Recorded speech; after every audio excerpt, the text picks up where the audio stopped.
Welcome back to Creatives Rule the World. It's Tracy Matthews here. I am so excited to be here today to be talking about something that I've seen over and over and over and over again.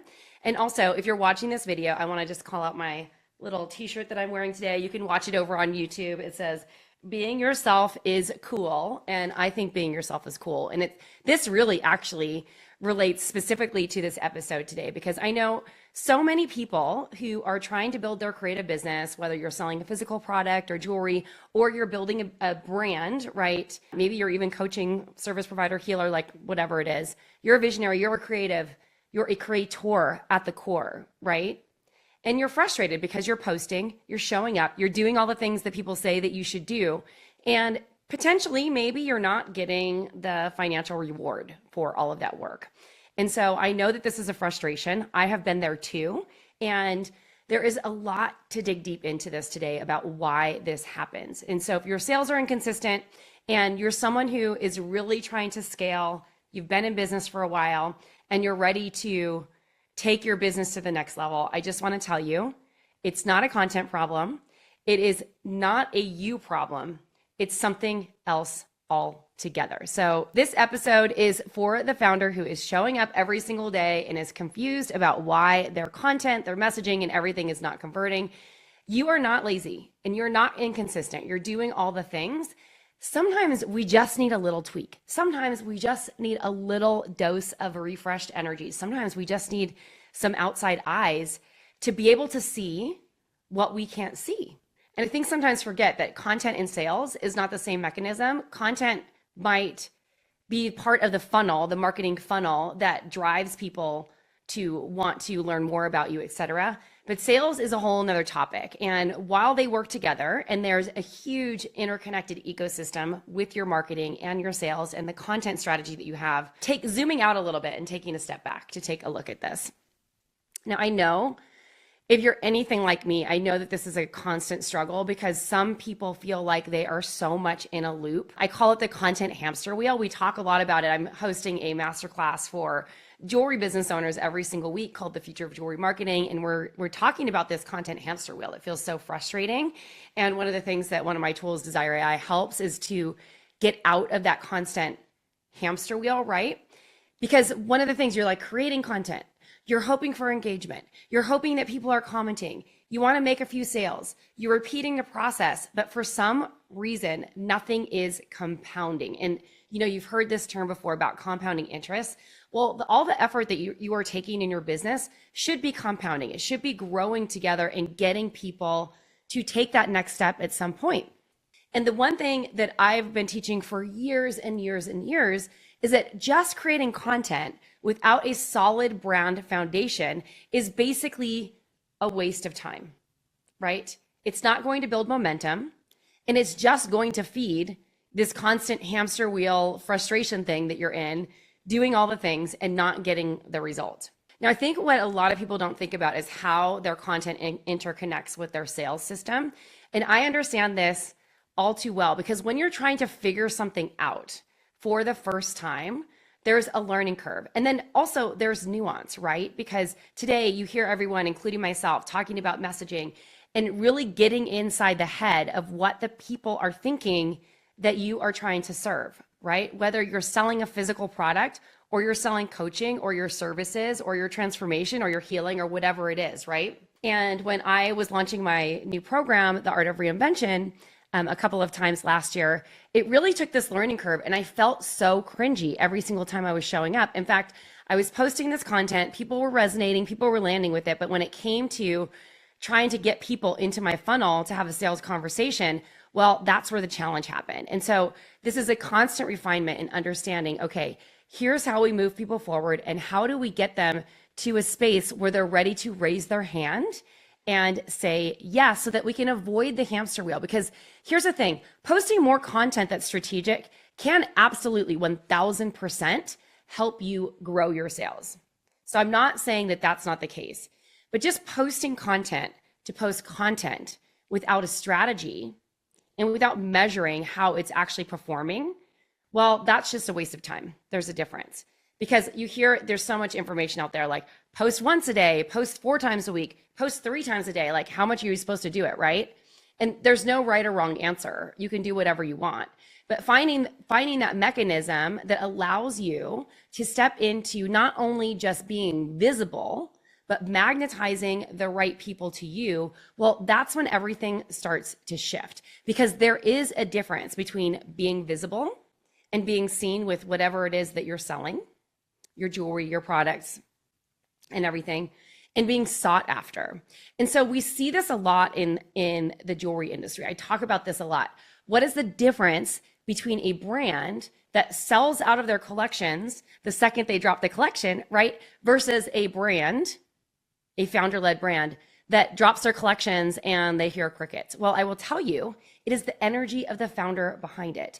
And when your content speaks to your energy and your content feels magnetic to people, well, guess what? They are going to be like one of those, like, a mosquito on a light, right? Or a moth on a light, just so excited for you.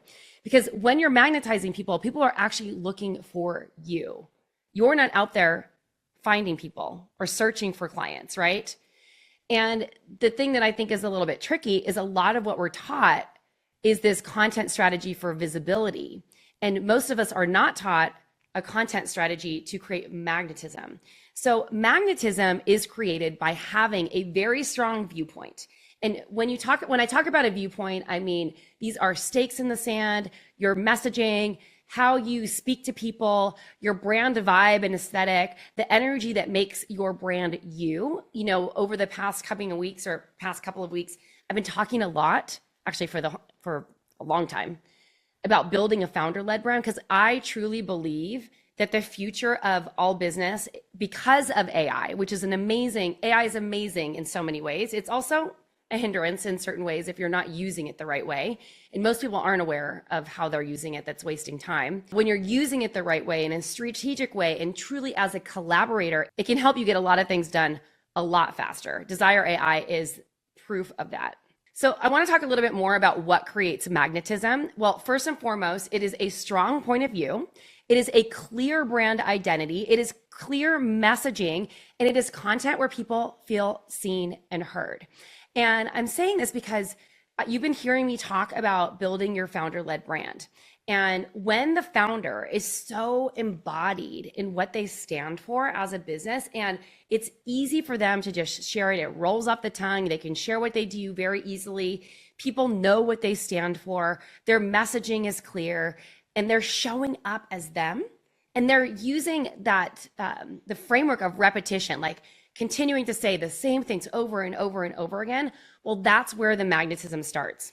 That's where the posts start to go viral. That's where people start to see you as a leader in your space. Now, you've heard me, if you've been listening to this podcast for years, this was originally a podcast for jewelry business owners. So I know I have a lot of jewelry business owners listening, but this is relevant for any type of brand. There's a difference between the people who show up and launch a collection and sell out right away, right? And then those that show up and launch a collection and they don't really get any sales. And part of the reason it's strategy, right? It's how you're planning that launch. It's how you're teasing it out. It's how you're showing up, but it's also the way you're showing up as a founder and enrolling your audience in the process of launching your collection. And this is the same for anything that you do. The more you enroll, the more you excite people, the more that you get buy-in from your audience, and the more that they feel seen and heard by what it is that you stand for as a brand. Well, guess what? That's when the magnetism starts. Does your audience know exactly what you stand for? And can you say it in one sentence in a way that makes it really easy for them to understand exactly what you stand for? Now let's dive into something else that I think is, we judge ourselves for, right? You might be judging yourself because you feel inconsistent. Maybe your content, you skip a couple days and you're like, you need to get back on the bandwagon. It is not a character flaw. And I want to really unpack this, because when you sit down and post something and it doesn't feel right and you're not fully embodied in that messaging, that's not procrastination. That's actually a sign. It's an internal compass that is showing you that there's a misalignment there, and that maybe how you're positioning your content isn't actually in a way that is going to land or relate for people. Because if you're having this internal content, you're probably not sure, is it the messaging? Or is it the offer? Or are you overthinking and getting into this paralysis mode where it's not converting, and then you're getting into this spiral inside your head and you're like, oh geez, like I should be doing more of this, and then you're judging yourself and you get into this whole thing, right? What happens to you when you get into that internal spiral, right? The judgment sets in, you don't do the thing, you go down a spiral, and then all of a sudden there is friction. And that friction disconnects you from the identity of your brand. It disconnects you from your message. It disconnects you from what I call your voice. And if you've heard me talking about this over the past couple of weeks, I have been developing this new process, this new methodology. I call it the 4V founder frequency, which is all about you leaning into the vision that you have for your brand, your voice, and like really embodying what you stand for, your visibility and your vibration. And all of these things are so interconnected. And when you're getting into that inconsistency spiral, it means that one of these factors is off, right? And a lot of it is like when you haven't stepped into your own internal healing, when you haven't fully embodied and embraced the person who has capacity to receive the goals that you truly desire and to step into that thing. So let's say you're someone who's, I don't know, wants to get to 20K, 30K, 40K months, right? And you're trying to step into that, but all of a sudden you don't believe that it's possible because you've never done it before in the past. And so you're looking to the past to inform the future version of yourself. Do you see the inconsistency there? You don't have any frame of reference. You have zero frame of reference. So you're trying to do something from a identity. So you're trying to do something from an identity that hasn't actually done what you're trying to do yet. And so that shift, that future focus, by connecting to your vision and clarifying your identity and just knowing that you won't know how you did it until you did it, as Melanie Ann Lair says, just stepping into that. You have to focus on that future identity and really embody, what does it feel like to be the person who already has what you want, who's already achieved the sales goal, who's already getting the customer, who sells out of her products immediately, who has sold out collection launches, who has filled up coaching programs, all of it. And I think the one thing that I really want to drive home here is that inconsistency often happens when you haven't done that deep identity work. It's not necessarily a discipline problem because you can't force yourself to do something if you're having internal resistance towards it, right? You're always going to make an excuse. It's a foundational branding problem. And so we're here to break that cycle. Now, most founders treat these things as the same, and they're really not. They're quite different. So I want to just wrap this up by talking about the gap between posting and selling. So if you're just posting to post and there's no bridge to the sales process, well, then there's a gap. A lot of founders treat these not only through our content flow, how our posting is building awareness, how selling is actually building revenue, and how to bridge the gap in between those two things. Because one of the things that is quite important, and this is something that most people aren't really aware that they're not doing, is building a sales rhythm and understanding how to run that sales rhythm alongside the content that you're creating, not instead of it, but alongside of it. So the founder, the creative who is posting and selling all the time, isn't necessarily posting more. They're just doing it with more intention. And so this is what I actually want to show you. This looks very different in practice because when you get into a sales rhythm, it's not pushy, it's not performative, as people like to say. It's not one of those things when you're like, buy from me, and it feels gross, right? It's not that at all. What it is actually an authentic extension of you, where people are naturally magnetized towards what you have to do. And then also knowing how to guide someone through a sales process when they inquire about your product. And this is exactly what we're going to be doing inside of a brand new challenge that I'm hosting. It's called Obsessed. We get started March 9th, and I'm obsessed with this challenge because what I'm going to help you do is become so obsessed with what you're doing, so obsessed with your offers, getting into a sales rhythm, creating content that feels so alive and fun that it's just natural. It's a natural extension of who you are. For years, people have been saying like, Tracy, oh, I'm not you. Like, that it comes so naturally to you. Like, how do you do all these things? This was a learned skill. Me showing up, podcasting every single week, sometimes twice a week, like I've been doing lately, getting into a normal rhythm of how do you step into this next thing? How do you guide people along the sales process? How do you continue to have a sales conversation even when you're not selling? Because the people who are the most masterful at selling are actually just getting people to see themselves in whatever it is on the other side. And so if you're someone who's been frustrated by being on this content hamster wheel and you're not really sure what's off or why your content isn't converting, join me for Obsessed. It's going to be awesome. We're going to have so much fun. It's just a free 5-day challenge. If you want to upgrade, you can upgrade with me and hang out for 21 days for accountability, more identity work, more nuanced, vibrational work, which is going to be incredible, and all the things. So head on over to tracymatthews.com/obsessed to check that out. So if you've been blaming yourself for being inconsistent with your sales, it's time to let that go today, because now is the time to shift into a new energy. We're hearing talk about it all the time, the fire horse year, all this stuff. The problem is that no one really probably taught you how to sell consistently alongside with your content.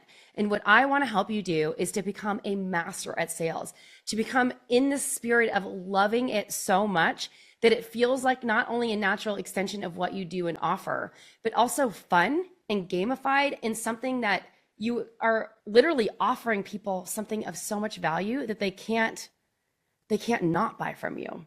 And you become so magnetic that people are just drawn to your brand. And if that's you, come join us. Head on over to tracymatthews.com/obsessed. We got this. And we're going to get into a daily repeatable sales rhythm that helps you build this from scratch. And it's simple, repeatable, sustainable. You can continue to wash, rinse, and repeat this every single day. All right, ciao for now. Have an awesome day.